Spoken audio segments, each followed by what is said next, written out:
감사합니다.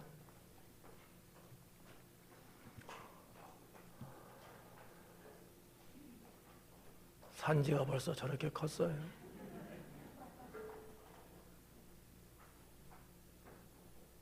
나를 보면 세월이 가는 거를 모르겠는데 애들을 보면 세월이 가긴 가는구나.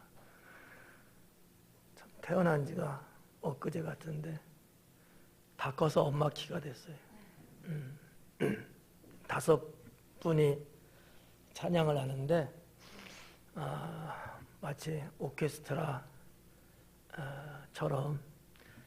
5명이 다 음색이 달라가지고 근데 나쁘진 않고 하모니를 이루니까 좋은 것 같아요.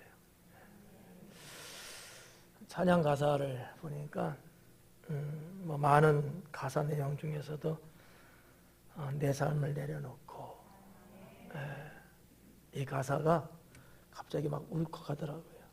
내 삶을 다 내려놓고 주님께 드리는 이게 진정한 신앙인의 삶이 아니겠느냐.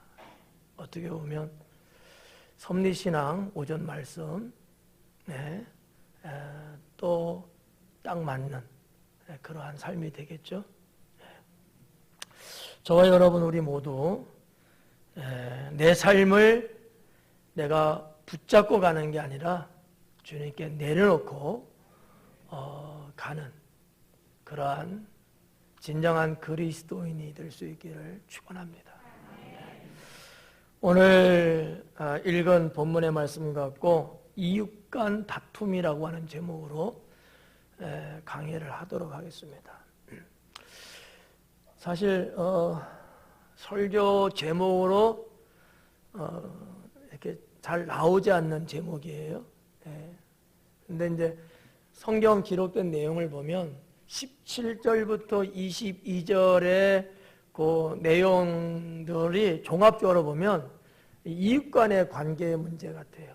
그리고 이웃 간에서도 이 다툼에 대한 이야기, 이런 내용들이 매 절절마다 있어갖고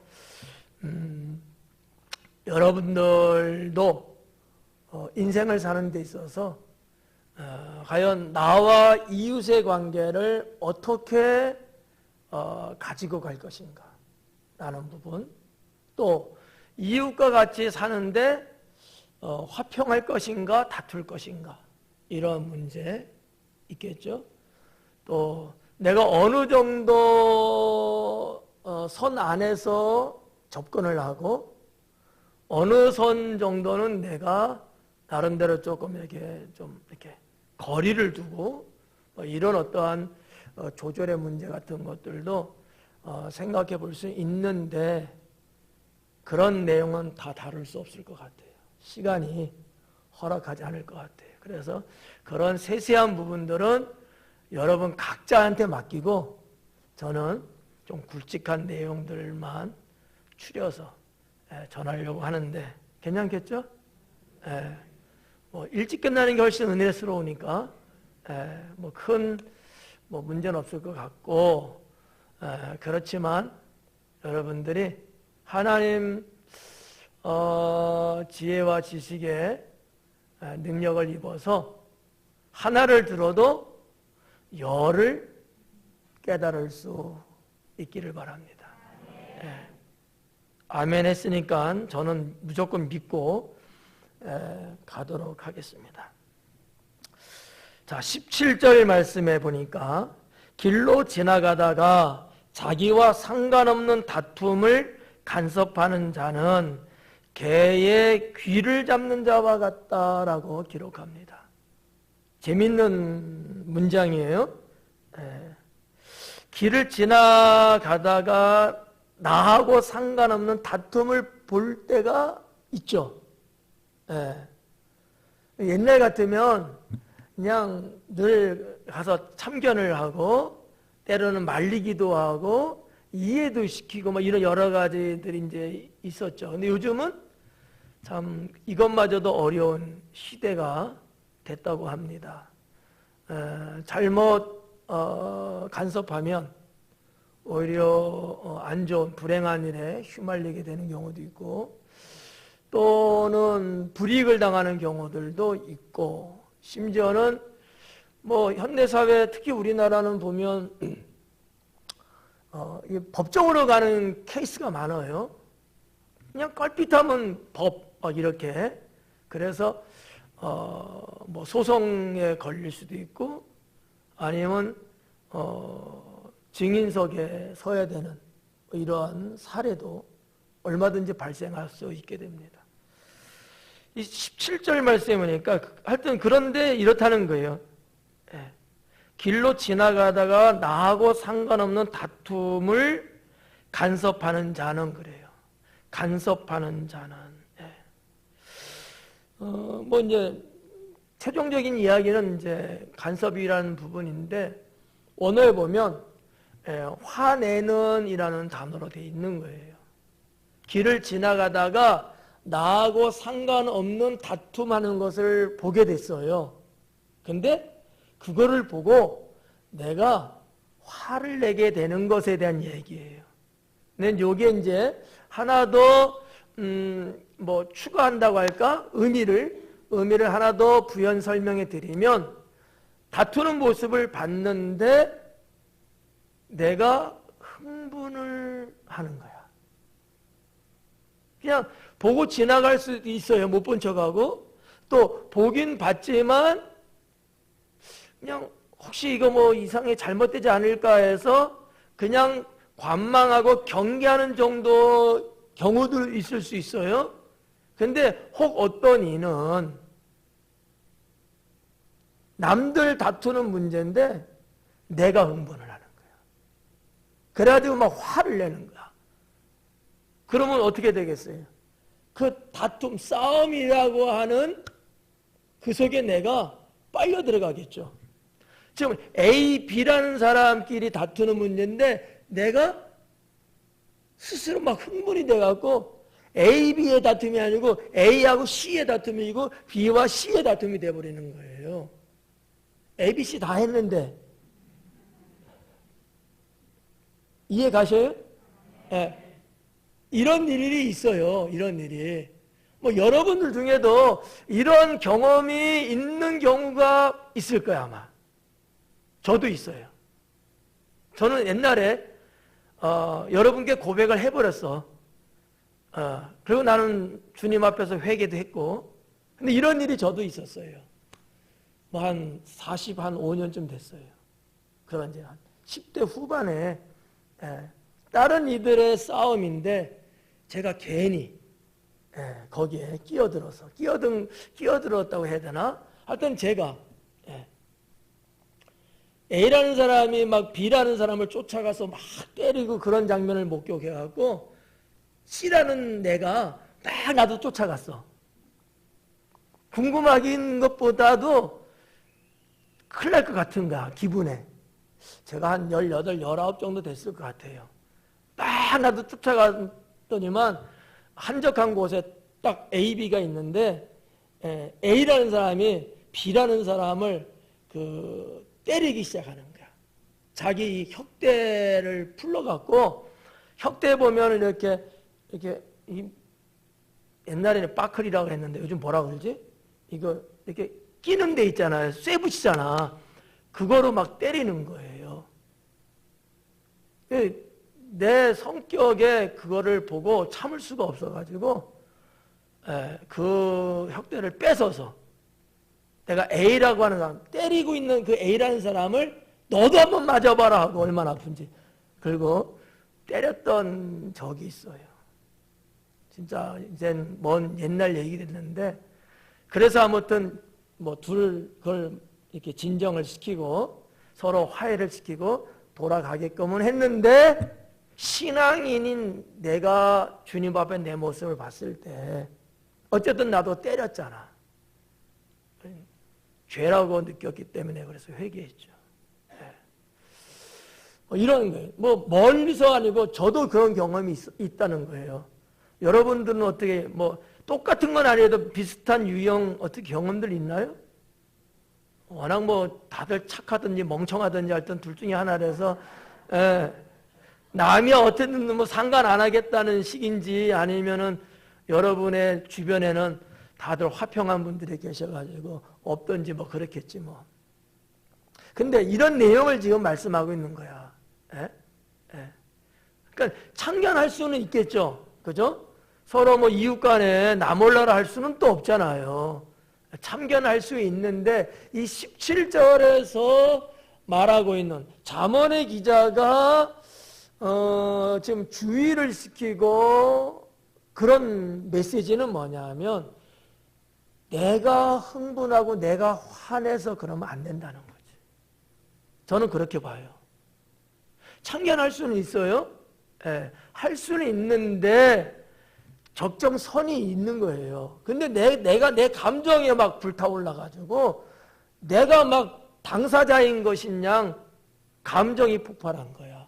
그리고 막 흥분을 해갖고 막 내가 막 싸우는 거죠. 이러면 일이 일파만파 퍼지게 되겠죠. 이거 뭐 조용히 뭐 끝낼 일도 아주 뭐 대단한 사건으로 번질 수 있게 되겠죠.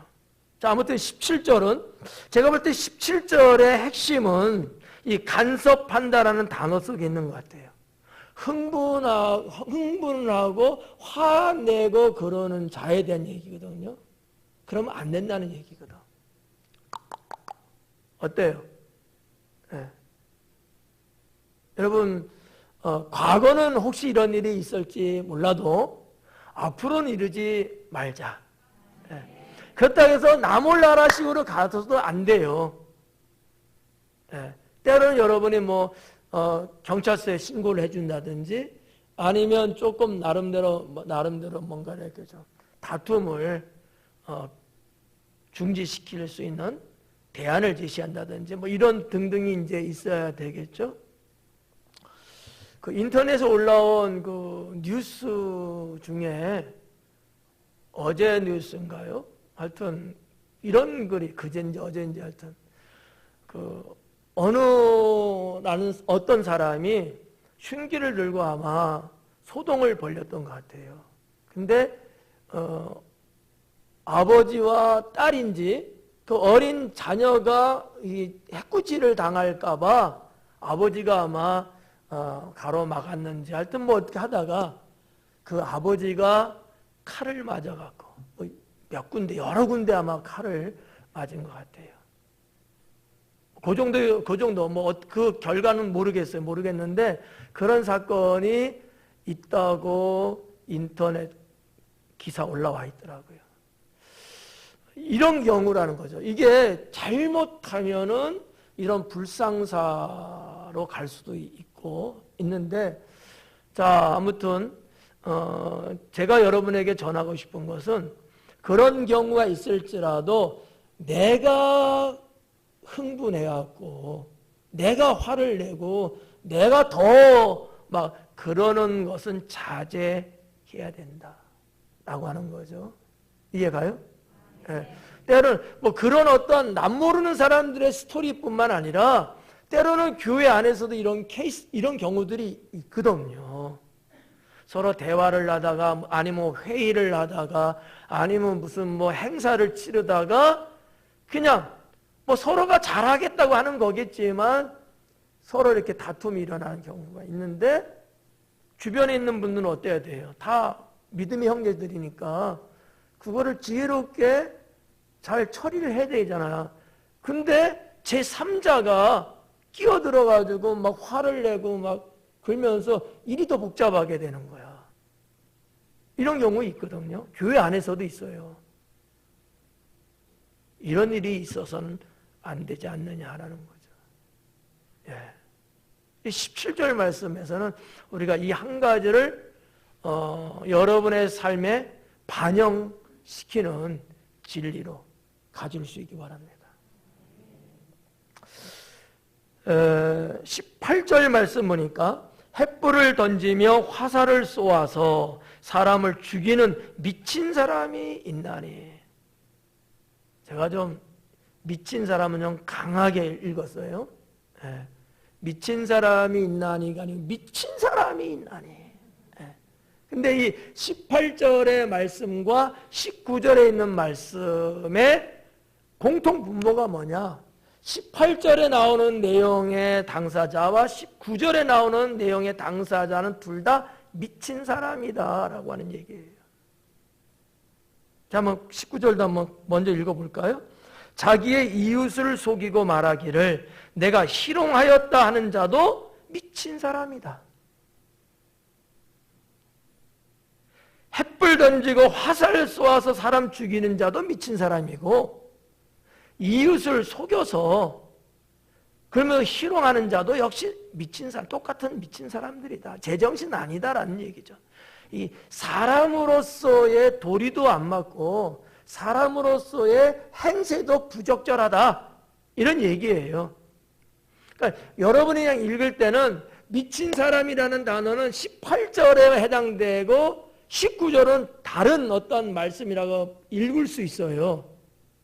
그렇게 보지 말고 18절과 19절에 해당되는 경우는 둘 다 미친 사람에 해당된다, 이렇게 보는 것이 훨씬 더 정확한 성경 해석일 거라고 보는 거죠. 그러면 좀 더 자세히 한번 볼까요? 18절, 햇불을 던지며 화살을 쏘아서 사람을 죽인대요. 이 정도면 여러분 뭐가 생각나요? 어떤 경우 같아요? 괜히 물었다.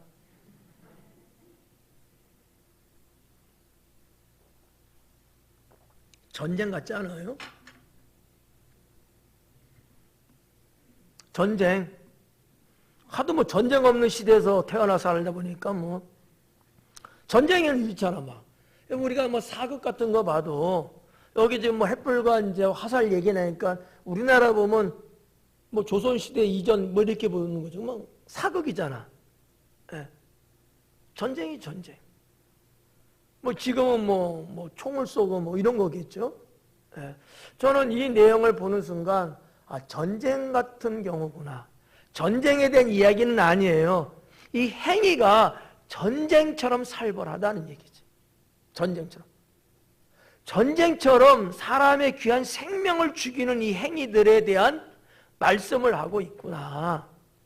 전쟁은 아닌데 마치 전쟁에서만 일어날 수 있는 그런 일들을 행하는 자에 대한 이야기라는 거지. 미친 거죠. 네. 밤에 자야 되는데 낮에 자는 것도 미친 거예요. 그렇잖아요? 같은 케이스야, 이게 전부 다. 네. 지금 일을 해야 되는데 놀고 있는 거 미친 거지. 좀 쉬어야 되는데 근데 일을 또 해내? 이건 어떻게 생각해요? 하여튼 더러운 말은 안 하려고들 하여튼 제가 할게요. 그것도 미친 거야. 무슨 얘기예요?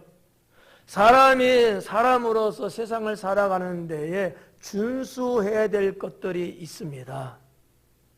그죠? 그것을 어긋나게 행하는 것들은 미친 사람에 비유할 수 있지 않겠느냐는 거죠. 햇불을 던지고 화살을 쏘아서 사람을 죽인다 이거예요. 이윤경 집사님 그렇게 해본 적 있어요? 제가 잘못 물었네. 그러면 박영만 집사님은 그런 경우 있어요? 없어요? 역시 양반 동네인가 봐요, 이쪽은.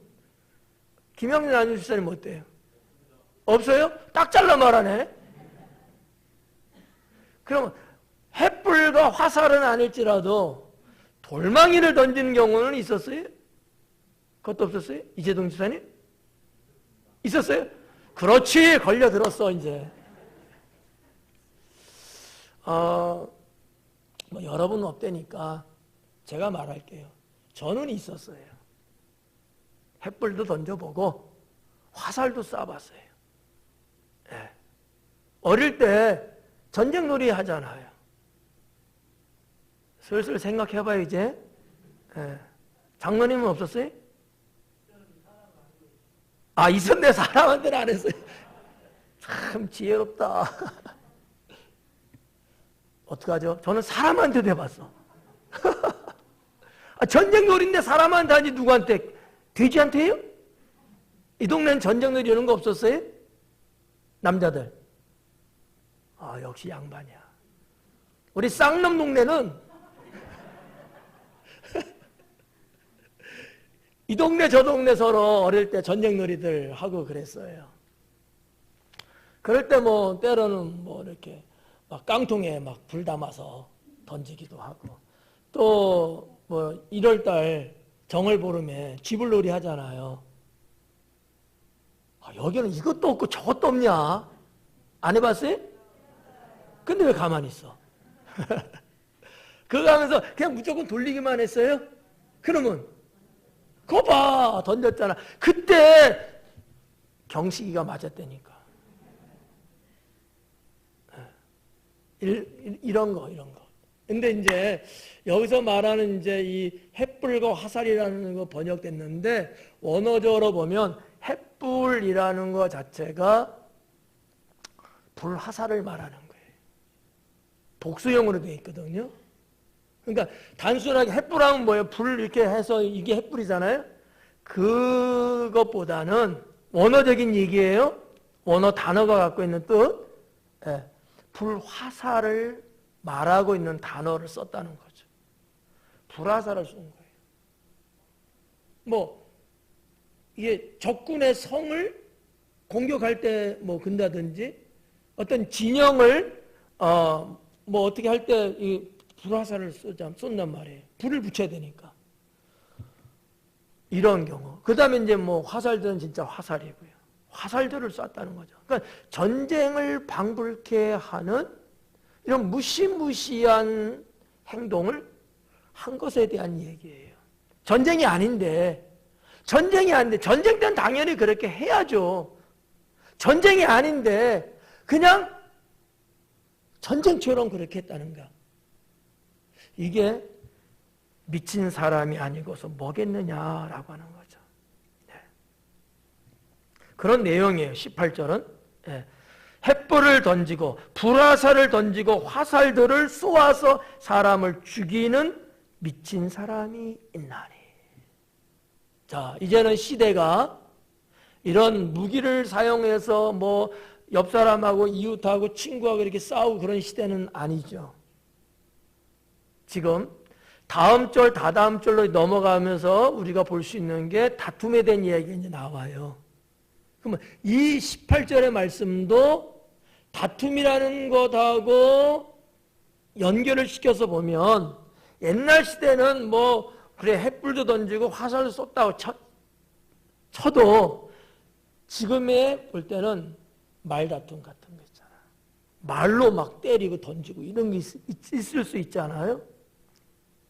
이런 행위가 19절, 20절로 연결돼 가고 있다는 거죠. 그냥 우리 성경 볼 때는 구별되어 있는 절수지만 좀 원어적으로 접근하고 내용 전체적으로 살펴보면 다 같은 뭐라고 할까, 이게 뭉치로 묶여져 있는 듯한 의미를 갖고 있는 것은 아닐까라고 생각합니다. 네.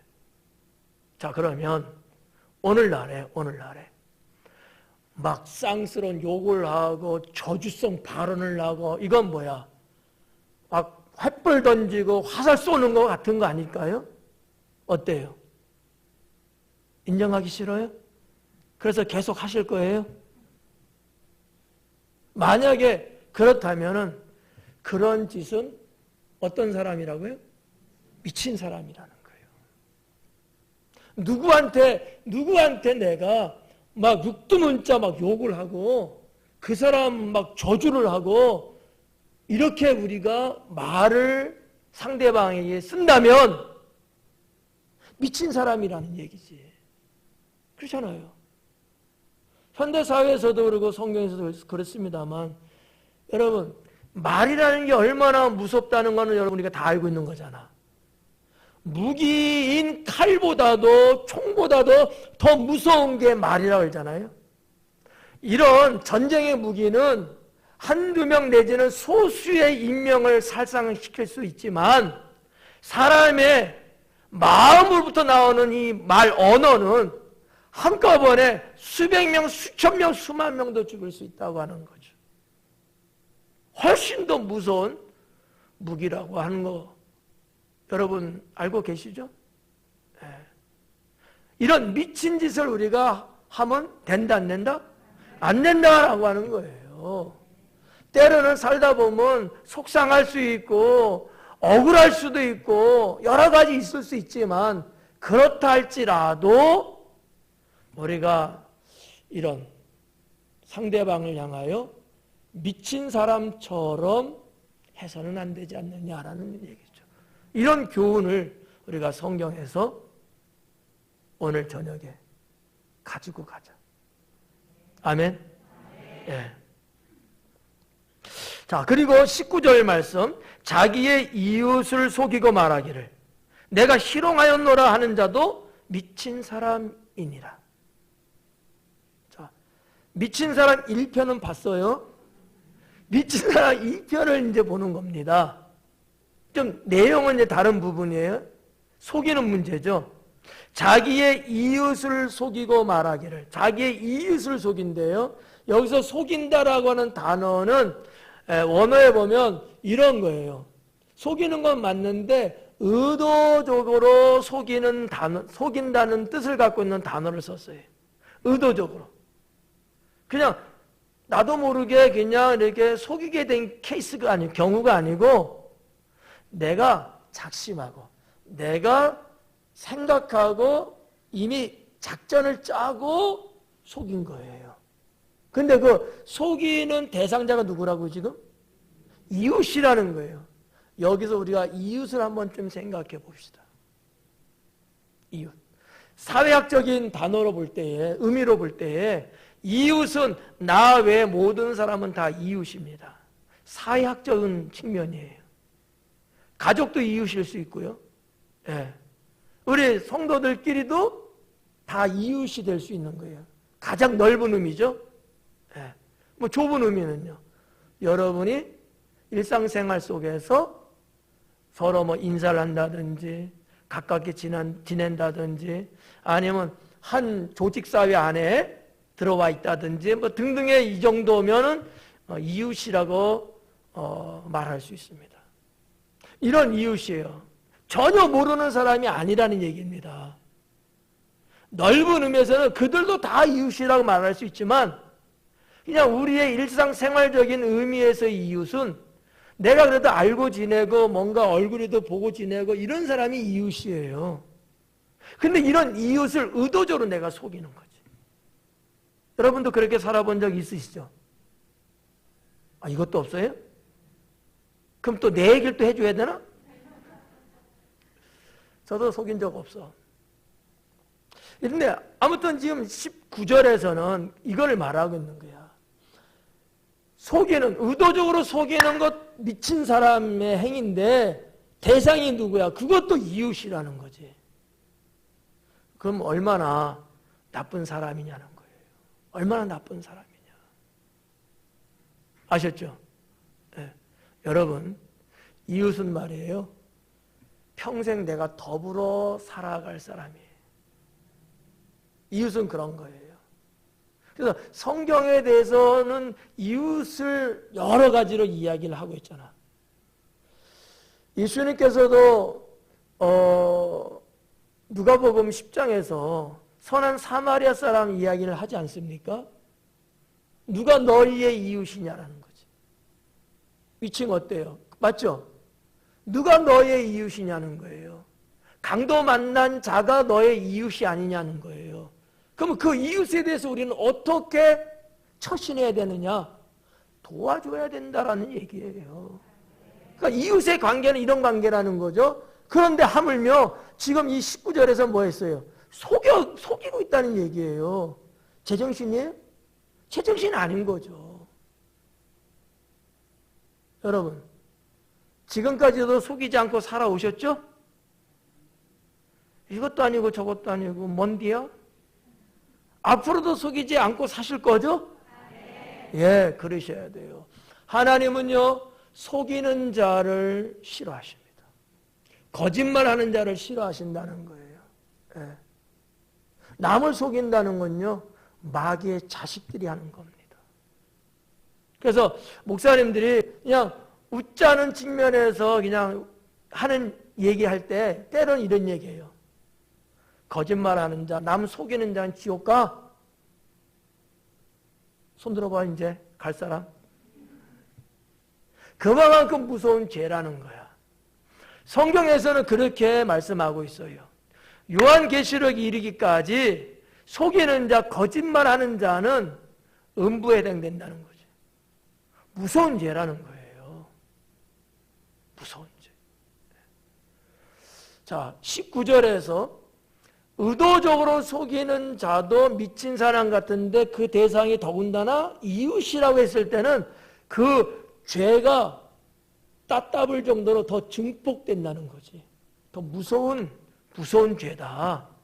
그러면 우리는 더 조심하고 더 경계하고 더 그러지 않으려고 노력해야 되지 않겠느냐라는 거죠.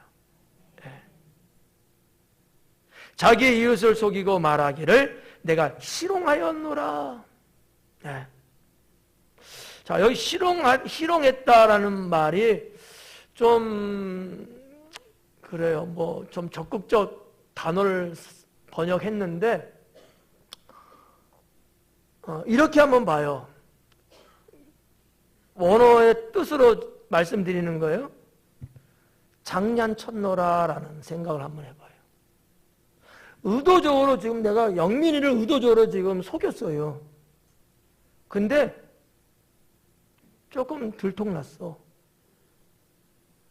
근데 내가 어떻게 하냐면 씩 웃으면서 아이고 장난친 것 같고 그냥 이러는 거야. 미친놈 아니야 이거. 아니 자기가 의도적으로 정말 뭐 예능이든지 그냥 친구 사이에 그냥 놀자고 한마디 툭 던지는 것 같으면 몰라도 의도적으로 속이려고 그렇게 해놓고 나서 분위기가 이상하고 어쩌게 되니까 에이 이 사람 장난한 거야 이러는 거예요. 이거 말이 됩니까? 하나님은 아신다 이거야. 그러면 안 된다는 거야. 그러면 안 된다. 내가 한번 그랬을 때 그것이 장난이든 의도든 계획이든 뭐든지 간에 상대방은 그것 때문에 받는 상처가 엄청나게 크다는 거죠. 이거 여러분 해서는 안 되는 거예요. 내가 누구를 뭐든지 간에 속이는 행위는 이건 하나님이 기뻐하지 않는다. 그리고 나서 장난한 거야. 농담한 거야. 그거 갖고 뭘 그래. 이러지 말라는 얘기예요. 애시당초 그거 하지 말라는 거지. 애시당초. 아셨죠? 여러분 성경 말씀 방식대로 사셔야 합니다. 자기는 실컷 즐기고 자기는 실컷 재미있게 그렇게 했다고 쳐요. 왜 남의 생명을 가지고 이렇게 즐기는 거냐 이거지. 이거 자체가 잘못된 거야. 그러니까 성경의 기자가 뭐라 쓰면 미친 사람이라는 말을 한 거 아니겠어요? 나는 맞다고 봐요. 이건 돌로 맞아 죽일 사람이야 이거는. 여러분 우리가 신앙인으로서 하나님을 믿는 사람으로서 애시당초 처음부터 이런 범죄 행위 같은 하나님이 싫어하고 하나님의 백성답지 못한 행위들은 애시당초 해서는 안 된다라는 거죠.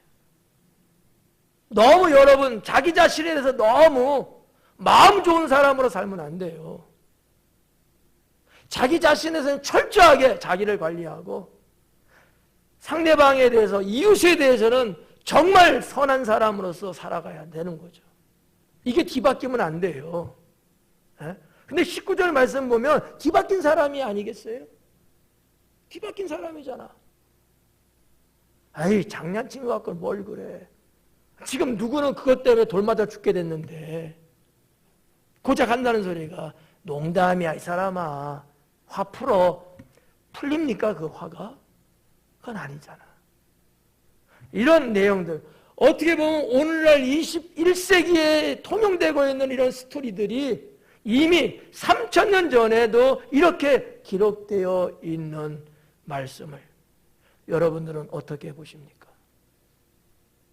그래서 하나님 말씀대로 우리가 정말 그대로 고지고대로 어떻게 보면 지키며 살아가면 하나님도 기뻐하지만 주변의 모든 사람들도 기뻐하는 사람 될 수밖에 없는 것 아니겠어요? 네. 우리 당진 순복음교 여러분들이요, 저와 여러분, 우리 모두는 이 하나님 말씀처럼 선하게 살아야 합니다. 선하게. 네. 대상이 누가 됐든지, 이웃이든 가족이든 성도든 누가 되든지 누구를 속이려고, 그것도 의도적으로 그러면 안 된다. 뭐 사람이 살다 보면 의도는 아닌데 어떻게 하다 보면 실수할 수는 있어요. 그거하고는 맥락이 다른 겁니다. 여기는 의도적인 거예요. 이러지는 말자.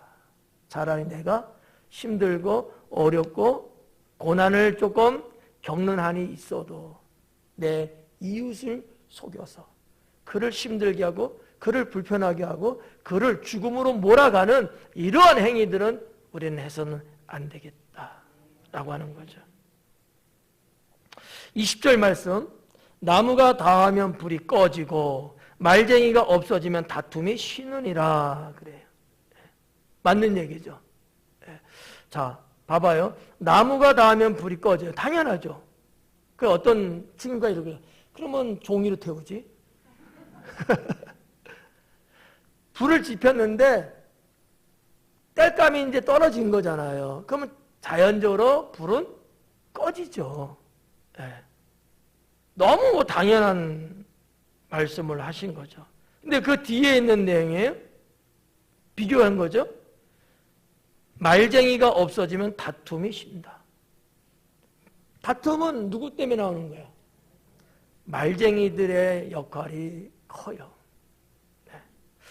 자, 여기서 이제 이 말쟁이라고 이제 했는데, 이게 이제 그 니르간이라고 하는 단어예요. 니르간. 이게 무슨 뜻이냐면 험담하는 자예요. 말쟁이는 그냥 뭐예요? 그냥 조금 속어거든. 이거 좀 낮춘말이에요, 사실은. 수다 떨고 막 참견하고 이런 사람에 대한 낮춘말이거든요, 말쟁이라는 게. 근데 그 정도 얘기가 아니고 언어적으로 보면 누구에 대해서 험담하는 자를 말하는 거야. 그런 사람이 있으면 다툼이 일어나는 거지. 근데 이런 사람이 내 주변에 없으면 불이 꺼지듯이 다툼이 꺼진다는 거지. 대부분 이게 가족 간에도 뭐 친구 간에도 뭐 이렇게 성도들 간에는 없겠지. 다투는 경우 보면 뭐 제3자가 꼭 껴요. 당사자끼리도 다투는 경우 있지만 꼭 한 다리 건너서 뭐 때문에 싸우더라고. 근데 그 내용을 좀 더 깊숙이 들어가 보니까 험담을 누가 한 거야. 누가 너에 대해서 뭐라 그러던데? 이야기 들었어? 뭐 이러면서 말이지. 없었어 그런 거. 근데 험담을 하는 거야. 야, 너 그래갖고 인간 취급이나 받냐? 누가 그러는데 너를 쫄로 본대. 이 말 듣고 열받지 않는 사람 누가 있겠어요? 이런 식으로 누군가에 대해서 내가 험담하는 사람이 사라지면 다툼은 없어요. 근데 이런 사람이 내 주변에 더불어 같이 살다 보면 말이죠. 나는 전혀 다툴 생각도 없고 그런 게 아무튼 없어. 근데 그런 험담하는 사람 때문에 나도 모르게 감정이 막 솟구치는 거지. 네. 그 말쟁이라고 번역된 거야. 말쟁이. 말쟁이는 막 수다 떨고 막 이게 말쟁이잖아. 말도 되게 잘해. 그 말쟁이야. 근데 보다도 원어적으로 보면 말쟁이의 개념을 훨씬 더 깊이 들어가서 험담하는 자. 험담하는 자. 여러분, 이참에 제가 한번 권면할게요. 여러분들이 살면서 누구에 대한 정보를 들을 수는 있습니다. 직접 보든지 듣든지 할 수 있어요. 어때요? 있죠? 그냥 여러분만 알고 가세요. 그거를 누구한테 전달하고 누구한테 이야기하면서 내가 다른 사람한테 말 안 하는데 내가 너니까 말하는 거야. 다 그렇게 이야기하더라고. 그 사람도 나는 아무한테도 말하지만 너니까 내가 말해주는 거야. 입 딱 다물어. 그 사람도 똑같이 그러더라고. 그 말이 안 퍼져요? 발 없는 말이 어디를 간다? 천리 간대요. 천리 간대. 요즘은 말리러 가는 도구들을 다 갖고 있어. 스마트폰이 얼마나. 여러분 무슨 말인지 아시겠죠? 네. 누군가에 대해서 내가 험담한다든지 그러지 말자. 뭐 원해서 안 게 아니고 어떻게 하다 보니까 알게 된 어떠한 정보가 있으면 누구에 대해서 그게 좋은 게 아니고 그저 그렇고 별로 좋지 않은 일이라면 여러분 그걸 또 누구한테 또 전하고 그 사람에 대해서 내가 험담하고 이러지 말자. 우리는 다 부족한 사람들이에요. 다 실수가 있고요. 다 죄를 끼고 살고 있다고요. 그런데 그거 갖고 여러분 험담하고 그거를 그냥 막 딱따구리처럼 쪼아대면 배견할 사람이 누가 있냐라는 거죠. 지금 우리 사회에 여러분 심각한 것 중에 하나가 뭐예요? 댓글 사건들 아니겠습니까? 댓글 때문에 더군다나 이 정신력이 약하고 정말 견디기 어려운 사람들은 스스로 자기 생을 끊는 이런 사례들이 종종 나오잖아요.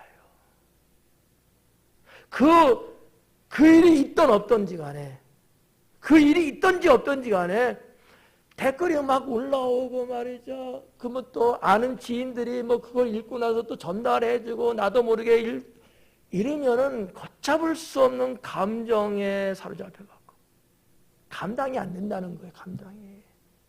그러니까 그냥 세상을 떠나자 이런데요. 너무 괴로우니까 또 내가 아는 사람들 얼굴 보기도 민망하고 보는 사람들마다 또 한마디씩 해대고 견딜 수 없는 거죠. 그래서 세상 떠나는 거죠.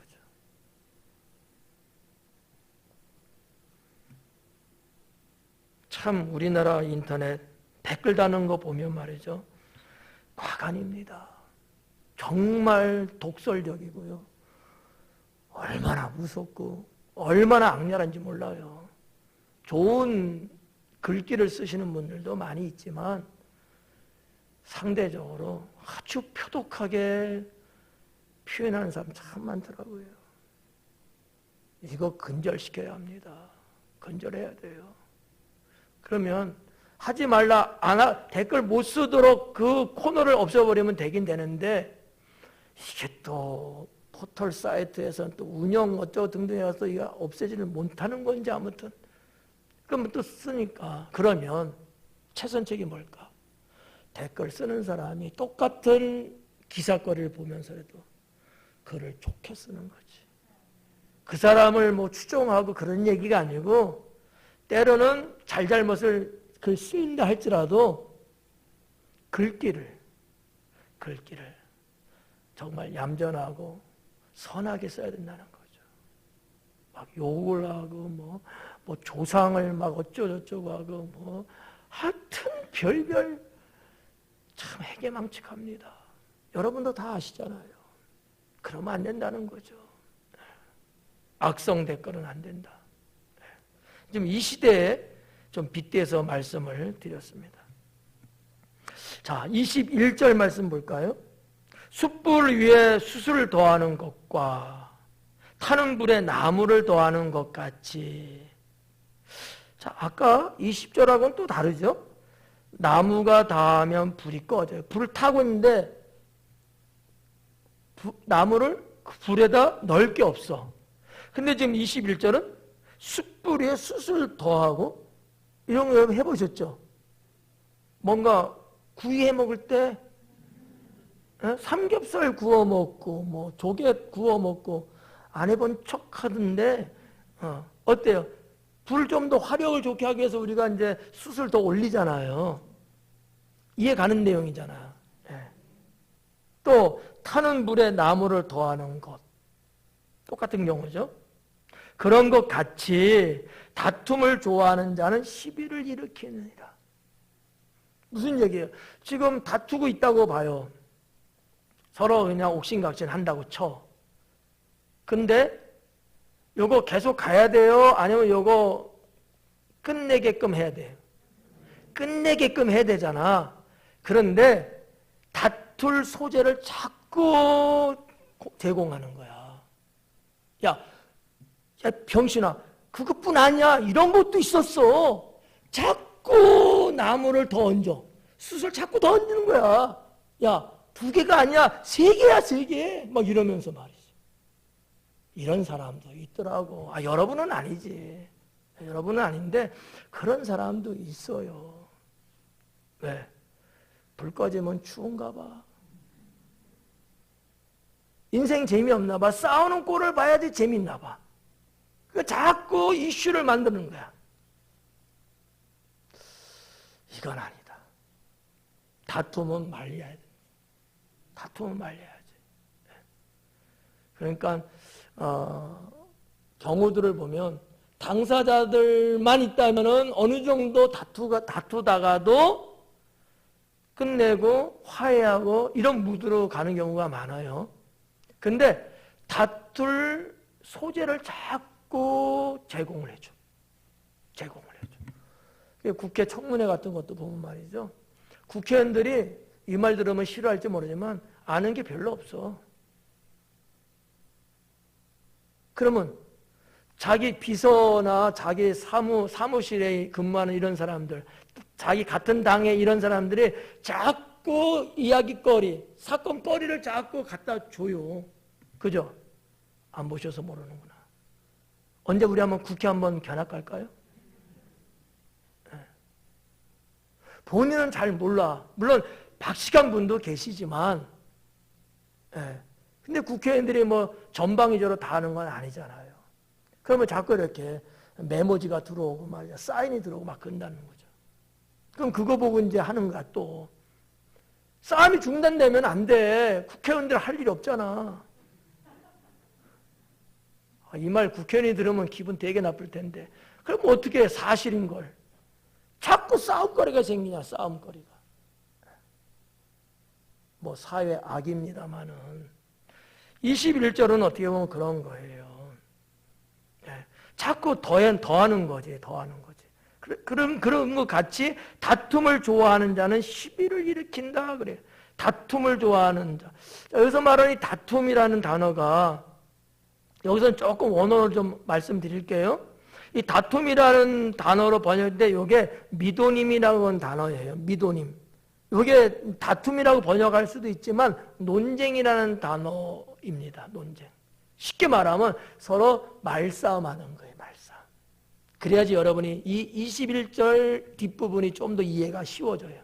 자, 아까는 제가 영민이라고 그랬는데 지금은 미니사건찰님하고 제가 한번 해볼게요. 말다툼이야. 미니사건찰님하고 제가 조금 그냥 뭐 의견 대립돼서 말다툼을 조금 소소하게 하고 있는 거예요. 이런 논쟁을 좋아하는 자야. 근데 자꾸 말을 걸어. 자꾸 이렇게 건드려. 긁어대는 거야. 우리 한국말로 뭐 자꾸 긁어대. 이런 거를 좋아하는 자야. 말하기를 좋아하는 거야. 자, 그러한 자는 시비를 일으킨대. 여기서 말하는 시비는 리브라고 하는 단어인데 논쟁이라고 번역되기도 하고 다툼이라고 번역되기도 하고 심각하게는 법정 소송이라는 단어로도 번역됩니다. 봐봐요. 그냥 뭐 말하기 좋아하고 그냥 이렇게 막 자꾸 건드려. 이런 거를 좋아하다 보면 어떻게 돼요? 정말 싸움박질하게 되고 심하게는 법정에 가게 되는 거지. 확산된다는 얘기예요. 어때요? 근데 뭐 때문에 이렇게 되는 거야? 자꾸 싸울 소재들이 자꾸 누군가로부터 자꾸 이렇게 들어와. 제가 이쪽 봐야죠. 저쪽에 있는 어떤 사람하고 이렇게 가벼운 논쟁하고 말다툼을 한다고 했을 때 저 사람에 대한 정보를 여러분이 저한테 막 주는 거야. 맨날 몇 월 며칠 저 사람 어디에서 무슨 짓을 했고 언제 누구 만나서 뭐 도둑질도 했고 막 나한테 정보를 제공해 주는 거야. 싸워 이기라고. 나는 막 신났지 그냥 막 자원이 충분해야 하잖아. 싸움이 끝나요 안 끝나요? 그럼 어디까지 가야 돼요? 법정까지 가는 거야. 이웃 간에, 가족 간에, 성도 간에 말이에요. 그러니까 이게 좋은 게 아니야. 맞죠? 네. 그러니까 이렇게 여러분이 보시면 조금 더 이해가 쉬울 수 있다는 거지. 그냥 말하기 좋아하고 그냥 이렇게 찝쩍거리는 거 좋아하고 자꾸 건드는 거 이런 거 좋아하는 사람은 말이죠. 시비가 걸려갖고 큰 싸움이 될 수도 있다라고 하는 얘기입니다. 마지막 22절에 남의 말 하기를 좋아하는 자의 말은 별식과 같아서 뱃속 깊은 데로 내려가느니라. 22절이에요.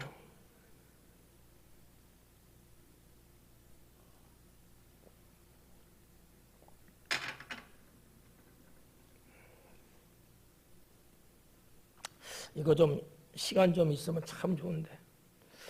22절 남의 말 하기를 좋아하는 자. 여러분은 어때요? 남의 말 하는 거 재밌죠? 삼삼하고 고소하고 울잖아요? 아니 나는 그러는데 재군이여 나를 따르라. 김희 집사님 그렇죠? 아니야? 내가 다 알아. 이경희 집사님 벌써 다 말했어. 남의 말을 좋아하는 자, 사실상 우리는 이거는 나쁜 거 이렇게 인식하고 있지 않습니까? 예. 남의 말을 좋아하는 자의 말은 그 사람이 하는 말이에요. 별식과도 같대요. 별식이라는 게 뭐예요? 쉬운 말로 맛있는 음식이야. 특별한 음식이라고 볼 수 있겠죠. 이제 별식이니까. 근데 왜 특별한 거야? 맛없는데 특별하다고 말해요? 맛없는 음식인데 별식이래? 아니지. 맛이 있는데 특별한 음식이 별식이야. 여러분 이런 음식 드셔보셨죠?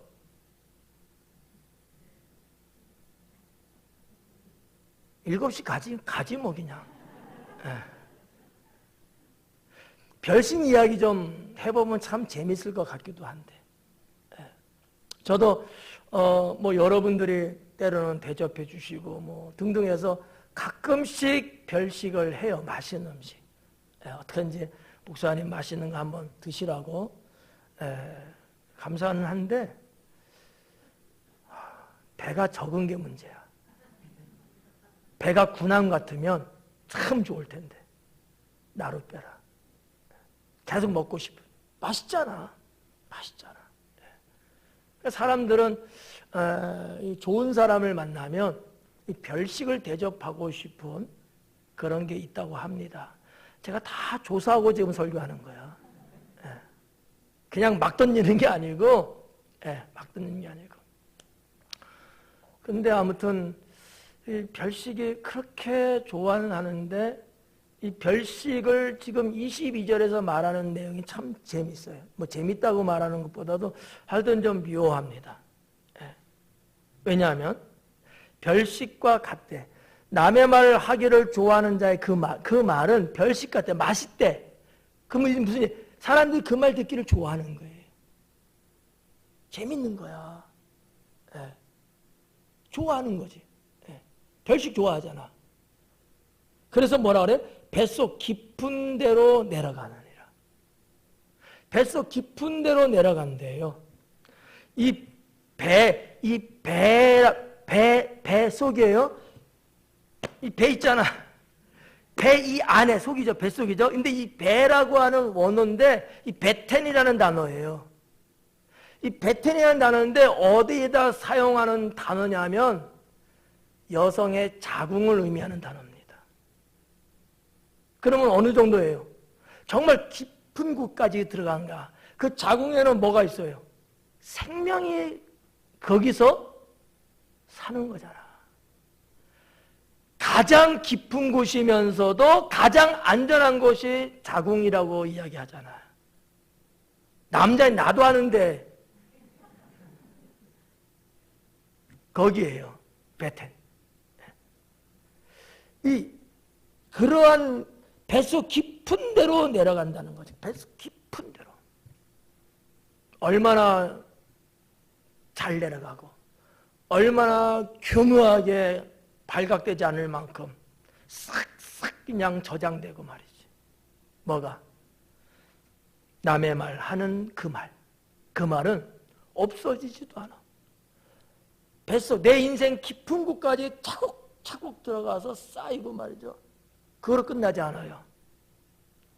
태아가 거기에서 10개월 있다가 세상에 태어난 듯이 그 안에서 5만 가지 죄악들이 막 생성되는 거예요. 그래갖고 어떻게 돼요? 다시 입을 통해서 나와버려요. 그래서 예수님도 하신 말씀이 그잖아요.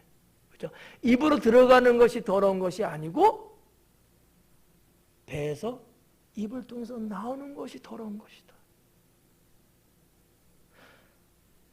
이 남에 대해서 막 그렇게 하는 말이 별식 같아서 잘 먹어대는 거야. 체하지도 않아. 쏙쏙쏙쏙 들어가서 그 영혼에 가득가득 차이기 시작하면서 거기에서 또 이것이 또 반응을 일으키면서 또 다시 또 되새김질처럼 나와갖고 또 많은 사람들의 영혼에 상처를 주는 재생산적인 이런 원리를 22절에서 볼 수 있습니다. 성도 여러분,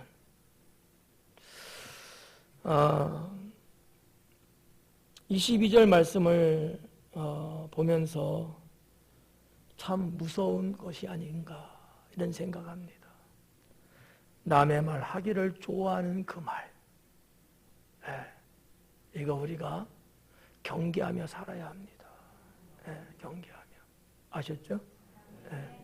시간을 맞추려고 하다 보니까 그랬는데 아무튼 여러분들이 잠언의 말씀을 통해서 우리는 이웃과 어떠한 관계 속에서 살고 나는 어떠한 사람으로 살아야 되고 나는 하나님의 자녀로서 말과 행위를 어떻게 처신해야 될까? 여러분 똑똑하고 현명하시니까 그냥 무턱대고 하기보다는 한 번쯤 짚어보고 한 번쯤 생각해보고 한 번쯤 내가 보이는 그것의 파장이 어떠한 결과를 가져올 건가를 한 번쯤 체크해보면서 우리가 이웃과 더불어 살아가신다면 훨씬 더 안전하고 행복하고 좋은 세상, 그런 사회 되리라고 믿습니다. 기도하겠습니다.